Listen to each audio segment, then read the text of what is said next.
उत्तर प्रदेश के सिद्धार्थ नगर में एक अद्भुत कहानी छिपी है जो हमें एक बच्चे की प्रेरणा देती है। यह वही भूमि है जहां भगवान बुद्ध ने अपना बचपन बिताया था और उनकी शिक्षाओं ने संपूर्ण विश्व को दिशा दिखाई। इस जिला के खूबसूरत गांव पिपरहवा में एक साधारण लड़का आरव अपने दादा से बुद्ध की कहानियां सुनकर बड़ा हुआ।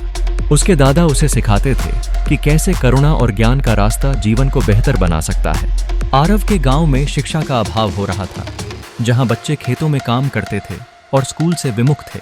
लेकिन आरव का दिल पढ़ाई के लिए धड़कता था। वह गांव के छोटे से स्कूल में अध्ययन करता, जो उसकी उम्मीदों को और बढ़ाता। उसके सपने आसमान छूते थे। एक दिन उसने दादा से कहा, क्या मैं भी बुद्ध जैसा कुछ बड़ा कर सकता हूँ? वो दादा ने मुस्कुराते हुए कहा, यदि तुम्हें ज्ञान की भूख और करुणा है तो बिल्कुल, यही तो बुद्ध का मार्ग है। आरव के इस प्रेरणादायक संवाद ने उसे प्रोत्साहित किया।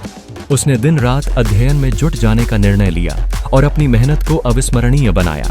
सरकारी परीक्षा में सफलता हासिल करने के बाद उसे लखनऊ में अधिक शिक्षा प्राप्त करने का मौका मिला।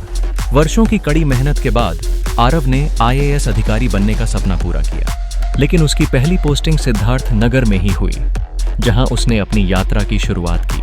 आरव अब केवल एक अधिकारी नहीं था, बल्कि बदलाव का प्रतीक बन गया।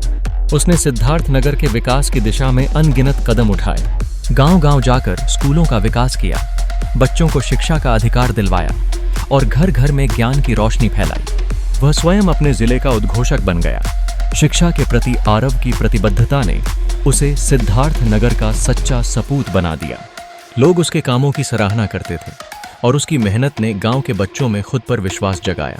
आरव की कहानी हमें यह सिखाती है कि एक छोटी सी सोच भी बदलाव का एक बड़ा कारण बन सकती है और हमारे भीतर का ज्ञान और करुणा ही हमें सही दिशा में अग्रसर कर सकती है।